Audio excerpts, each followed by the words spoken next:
l'Association sénégalaise pour le suivi et l'assistance aux malades mentaux ASSAM. Oui, le thème de cette année est les jeunes et la santé mentale dans un monde en évolution. Ñu ñëwoon fii ci ministère de la santé jébbal ko benn bataaxal benn mémorandum ñu fekk fi nag ministre Abdoulaye Diouf Sarr bu dal bu tey bu am yéene faj suñuy bëgg-bëgg jëm si ñu amee feebaru xel ñu ngi ko joxee mémorandum bi ci kanamu directrice générale de la santé tey bu ñu wax ministère de la santé la partie technique mooy DGS ma nga foon toog ministre bi nag xamal na ma ne ma lépp lu mu laaj dana ko def moom ak i technicien am may fàttali ne leen ji thème bi OMS jël mooy xale yi ak mbirum xel ci àddina boo xam te ni dafay jax xam nga mbirum xel niñ ko waxee barki démb àddina bi yëpp ñu am jafe-jafe ci wàllu xel muy France États-Unis fii ci réew mi Sénégal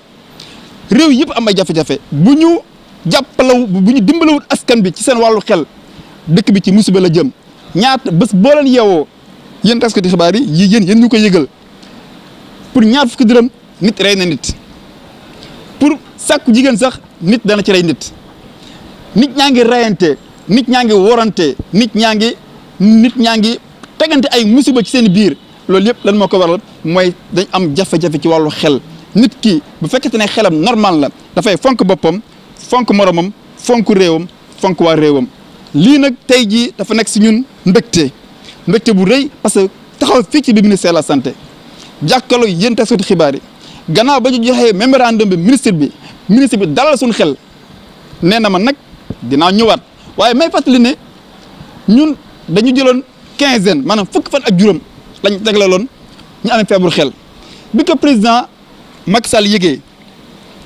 dafa wax ne mi ngi ñuy gërëm mi ngi ñuy sant muy yóbbanti ñu loolu si ñun loolu muy loo xam ne ñun dañ koy rafetlu parce que nit ki buy def sacrifice ngir réewam dañ koy xam tey ñaata dof ñoo ne ci mbedd mi taxawaalu ñaata nit yu ànd ak seen xel ñooy taxawal ci mbedd mi ëpp na 7 junni ñun ci atum 2000 la ñu préparé woon naka la ñuy saafara ñu ne ci mbedd mi muy centre bi ne ci Kaolack ci biir mémorandum bi laaj nañ ministre bi ne ko nañu delloo suñu centre parce que centre bi ñun ñoo ko moom nañu ko delloo ñu dem liggéey fa parce que man Ansoumana Dione ku ma xam ci mbirum feebaru xel mémorandum bi juróom-ñaari ponk la bi si njëkk mooy audience ak président Macky Sall ci teewaayu directrice générale de la santé. division santé mentale maanaam kuréel gi nekk fi ci ministère bi te ñu koy wax division santé mentale ñu soppi doxalin bi nañ koy yoree ndaxte kaka yore nekk fi mosu fi nekk amul jotu toog fi kon dañ ne kooku nañ ko fi jëlee te jox ko koo xamante ni am na jotu gérer division bi ñu fexe bi it ba lu ñuy wax intégration des soins de santé mentale feebar la rek boo demee hôpital façon feebar yëpp lañ fay faj lu tax feebaru xel rek ñu koy wutal kër kese déedéet dañuy fexe ba hôpitaux yëpp ñu fay faj mbirum feebaru xel ñu fexe ba it ba yenn garab yi ñu koy mayee parce que feebaru xel dafa diis ñu fexe ba may yenn garab yi pour di mën a yombal faj bi ñu fexe ba it ba suñu kuréel gii di ASSAM am na fukki at ak juróom-ñett ñu reconnaître ko d'utilité publique maanaam Sénégal moo ko soxla nekkatul Ansoumana Dione déedéet day nekk mbiru askan wi te it ñu delloo ko këram bi nekk ci Kaolack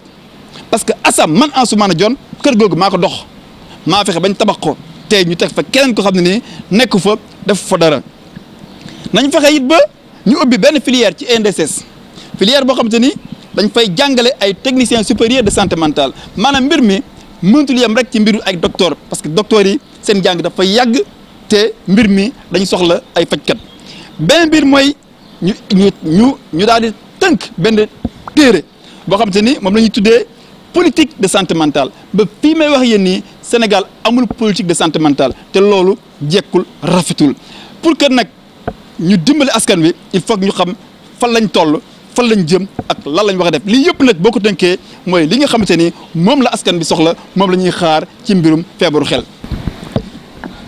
Nous étions venus aujourd'hui remettre un mémorandum à Monsieur le ministre de la Santé et de l'Action sociale, Monsieur Abdoulaye Diouf Sarr, ce qui a été fait à l'heure prévue, c'est-à-dire à 11h00. C'était en présence de la directrice générale de la santé, Dr Marie Khémé. Nous avons trouvé un ministre Abdoulaye Diouf Sarr très serein, très conscient des enjeux que présente la santé mentale pour l'avenir de notre pays. Nous lui avons remis un mémorandum comportant 7 points.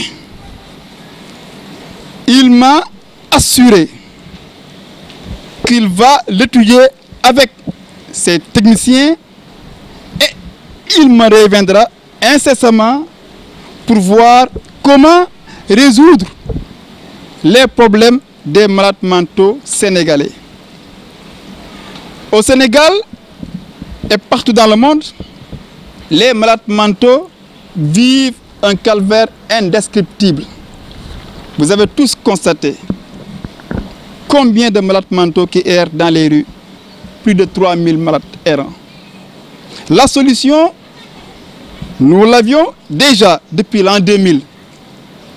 Et c'était à travers un centre qui nous a été construit à Kaolack en 2004 et qui n'est pas jusqu'ici fonctionnel. Nous l'avons dit à Monsieur le ministre. Ce que nous voulons, c'est que notre siège de Kaolack nous soit restitué. Ça nous appartient. C'est nous qui avions l'idée de nous occuper de ces malades mentaux errants et ça se fera cette année, s'il plaît à Dieu, à travers le centre de Kaolack. Les hôpitaux régionaux doivent être dotés de services de santé mentale. Il faut que les soins de santé mentale soient inclus dans le système sanitaire. Il n'y a pas que Fann, il n'y a pas que Thiaroye qui doit compter. Non. Dans toutes les structures de santé, on devra pouvoir soigner les malades mentaux.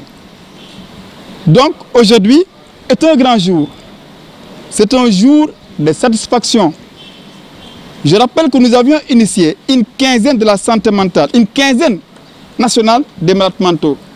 Et cette quinzaine, dès que le président de la République, son Excellence M. Macky Sall, a été informé, il a tenu lui-même à magnifier une telle initiative. Il nous a félicités pour tout le travail que nous abattons depuis près de 20 ans pour les malades mentaux. Oui, le mémorandum, le premier point, c'est une audience que nous réclamons, que nous exigeons avec le président Macky Sall en présence du ministre de la Santé. Le deuxième point, c'est la gestion de la santé mentale sans l'actuel chef de la division de santé mentale, qui est un professeur, qui n'a pas le temps de gérer cette division. L'intégration des soins de santé mentale dans le système sanitaire avec l'ouverture de services de psychiatrie dans tous les hôpitaux régionaux. La gratuité de certains médicaments psychotropes pour une meilleure prise en charge des personnes souffrant de troubles mentaux. Reconnaissance de l'ASSAM, oui, d'utilité publique. Et restitution de son siège de Kaolack pour la prise en charge des malades mentaux errants. L'ouverture d'une filière à l'INDSS pour la formation des techniciens supérieurs en santé mentale. Élaboration et mise en œuvre d'une politique de santé mentale jusqu'ici inexistante au Sénégal. Voici les 7 points qui composent le mémorandum qui, nous avons bon espoir, fera l'objet d'une étude minutieuse de la part du ministre de la Santé et de ses proches collaborateurs en la personne du DG de la Santé. Ce n'est même pas à l'approche des présidentielles. Les malades mentaux errants, les femmes malades mentales subissent régulièrement des exactions. Elles sont violées, elles sont enceintes, elles sont agressées, elles sont même tuées. Parce que n'oublions pas qu'il y a une dizaine de malades mentaux qui ont été tués. On n'a pas voulu faire ressortir ce point dans le mémorandum. On en a assez parlé. Nous exigeons qu'il y ait un procès pour ces malades mentaux qui ont été tués et à Tambacounda et à Dakar. La sécurité pour ces femmes malades mentales, c'est qu'elles soient bien prises en charge, en priorité. Parce que nous, quand on avait initié ce centre de Kaolack, on avait dit priorité aux femmes en âge de procréation et aux jeunes. Parce que parmi les malades errants, il y en a qui sont âgés de 7 ans, 14 ans, 16 ans. La priorité, ce sont ces jeunes-là. Donc, les malades mentaux, que ce soit hommes ou femmes, ils vivent un calvaire que personne ne peut décrire. La seule solution, c'est de les prendre en charge. Et c'est pour ça que nous, Assam, nous sommes nés.